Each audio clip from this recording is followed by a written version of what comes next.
Caríssimos amigos e irmãos, a paz do Senhor esteja com todos vocês.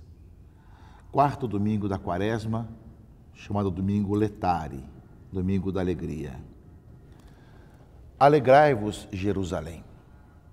Antífona de entrada oficial da missa desse domingo, da Quaresma, é sobre a alegria. E faz parte um pouco dessa nossa caminhada durante um tempo de conversão, um tempo de olhar nossa vida chamada a ser transformada, a ser mudada, de termos logo na metade, um pouco mais da metade desse tempo de conversão, o Domingo da Alegria, Domingo Letare. Nesse dia se pode utilizar paramentos rosáceos, se pode colocar flores no altar, e você pode usar um pouco mais os instrumentos musicais. Lembrando um pouco justamente esse momento para nós, que de um lado nos aproximamos da Páscoa do Senhor, do outro lado também sabemos que a caminhada quaresmal nos faz descobrir os valores do reino na nossa vida, de tal forma que mesmo passando pelas dificuldades, nós quando temos fé e encontramos o Senhor, sabemos ter paz no coração. E ao mesmo tempo, ao viver o tempo da Quaresma, tempo de penitência, a oração, o jejum, esmola, confissão, lexio divina, enfim, tudo aquilo que nós vivemos, nós começamos já também a vislumbrar tempos novos. Porque o tempo da Quaresma tem essa finalidade de olhar para a nossa vida, tanto pessoal, como familiar, como social, como comunitária, como na igreja, e de vermos que, diante da nossa vida, que vamos acomodando em nossos pecados, chega o momento de fazer um balanço geral e de fazer uma reforma, uma renovação total, que é o tempo da Quaresma. Portanto, um tempo propício para que nós façamos um novo caminho em nossa vida, deixarmos nos transformar pela graça de Deus, para vivermos aquilo que sempre deveríamos ter vivido, que é viver o Evangelho, colocar em prática a palavra de Deus. Daí vem toda essa caminhada de 40 dias de deserto, de oração no silêncio, de com Cristo vencer o maligno que nos tenta, e ao mesmo tempo, sabendo que no deserto encontramos com o Senhor e que começamos a experimentar o que é depender exclusivamente do Senhor. É um pouco esse tempo da Quaresma que eu espero que nós estejamos vivendo, e por isso mesmo, quanto mais inseridos nesse tempo, mas experimentamos a misericórdia, o perdão do Senhor, que nos faz nos alegrar pela sua misericórdia, que, aliás, é um dos temas desse Domingo Letare, desse quarto domingo da Quaresma deste ano. Assim é, caríssimos amigos e irmãos, que a palavra de Deus nos fala um pouco das consequências e, ao mesmo tempo, da misericórdia de Deus. A leitura primeira, livro das Crônicas, fala das consequências do mal e da infidelidade.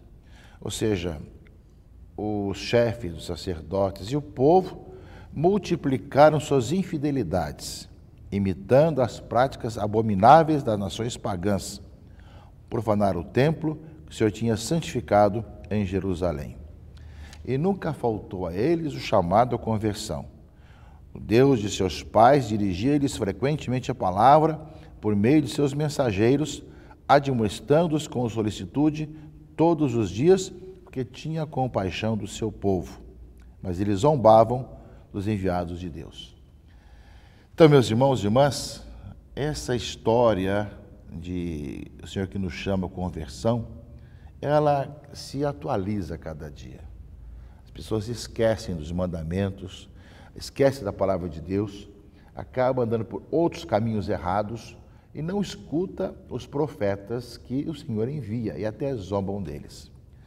Qualquer semelhança com o mundo de hoje não é mera coincidência, é real. Realmente o nosso mundo é assim. As pessoas vão realmente vendo que tem uma vida, acabam desobedecendo ao Senhor, mesmo aqueles que falam do Senhor são zombados. Eu creio que nós olhamos um pouco a sociedade e vemos essas questões. O que acontece aqui nas Crônicas, livro das Crônicas, é que tem as consequências. O mal tem suas consequências. O povo de Israel acabou perdendo a sua cidadania, acabou perdendo sua terra, não é? Ou seja, se levantou contra o povo e não houve mais remédio. Vieram os inimigos do povo de Deus, incendiaram a casa de Deus, deitaram abaixo os muros de Jerusalém, atearam fogo a todas as construções fortificadas e destruíram tudo o que havia de precioso. E Nabucodonosor, o rei Nabucodonosor, levou cativos para a Babilônia todos os que escaparam à espada, e eles se tornaram os escravos do rei e de seus filhos. Ou seja, a invasão de Nabucodonosor, que levou, além de destruir tudo ali do povo, levou os que sobraram para serem seus escravos, né? Então, o exílio da Babilônia, assim chamado, né? Que vão durar, né? Vai durar um bom tempo. Aqui fala justamente, né, de 70 anos, até que a terra tenha desfrutado dos seus sábados, ela repousará durante todos os dias da desolação, até que se completem 70 anos. Parece também, justamente, meus irmãos e irmãs, essas consequências. O mal tem suas consequências.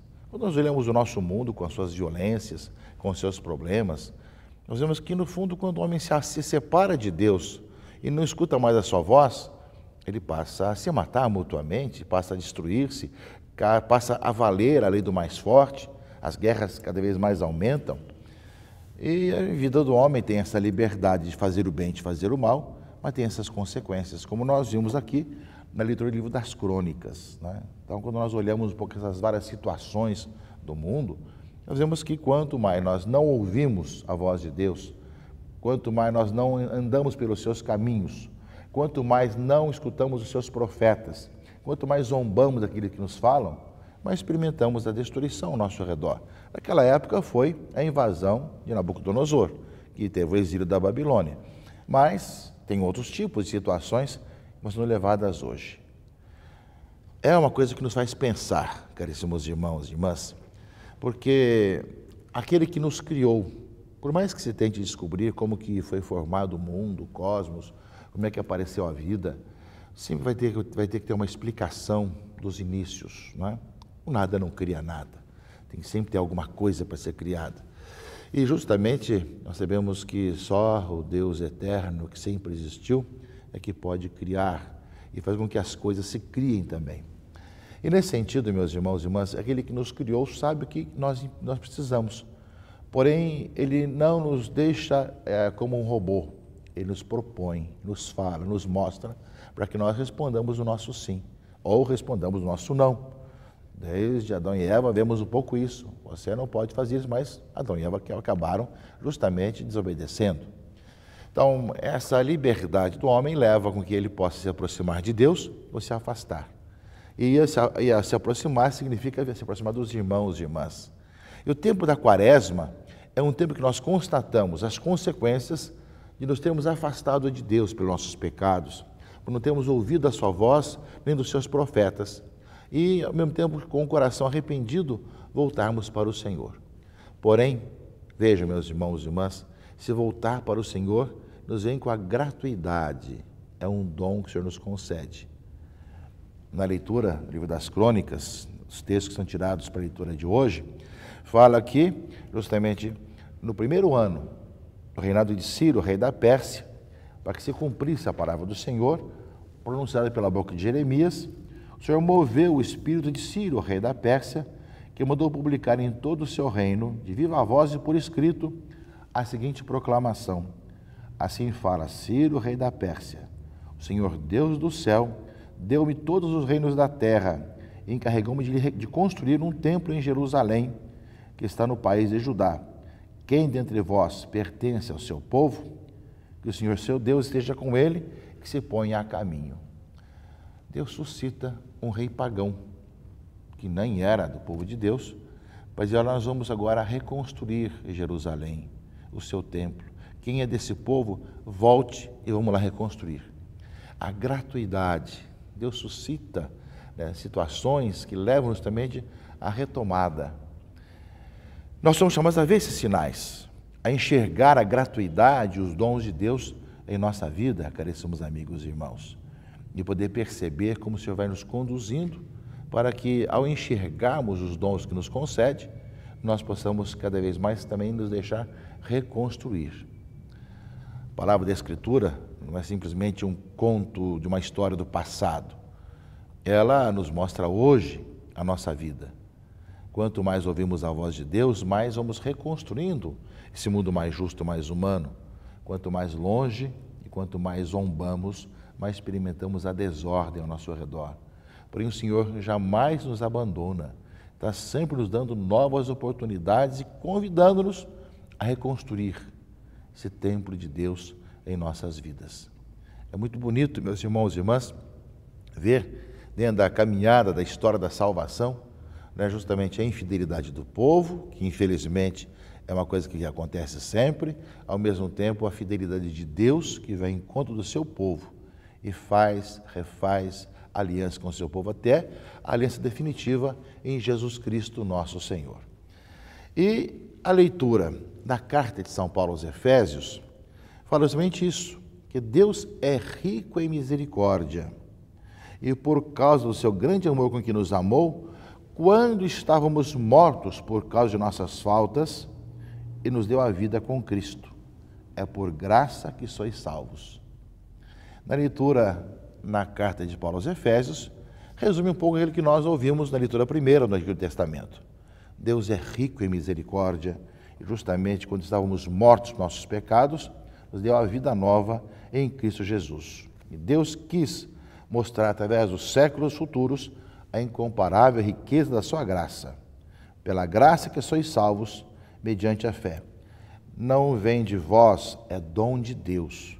Não vem das obras, para que ninguém se orgulhe, pois é Ele quem nos fez e nós somos criados em Jesus Cristo para as obras boas que Deus preparou de antemão. Palavra, meus irmãos e irmãs, que nos fazem cada vez mais agradecer e bendizer o Senhor. E ao mesmo tempo nos ensina e nos mostra aquilo que o Evangelho desse domingo, João 3, coloca para nós.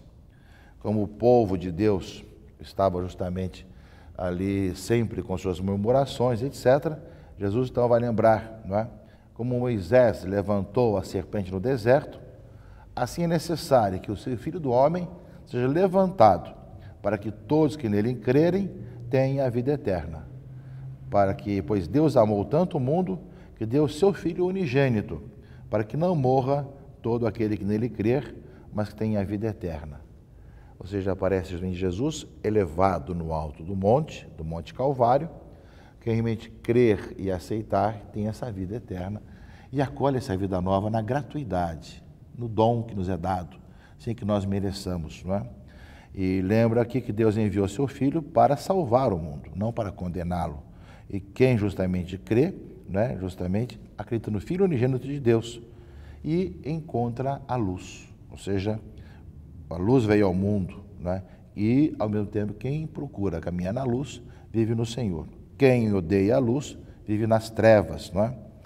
Quem age conforme a verdade, aproxima-se da luz, para que se manifeste que suas ações são realizadas em Deus.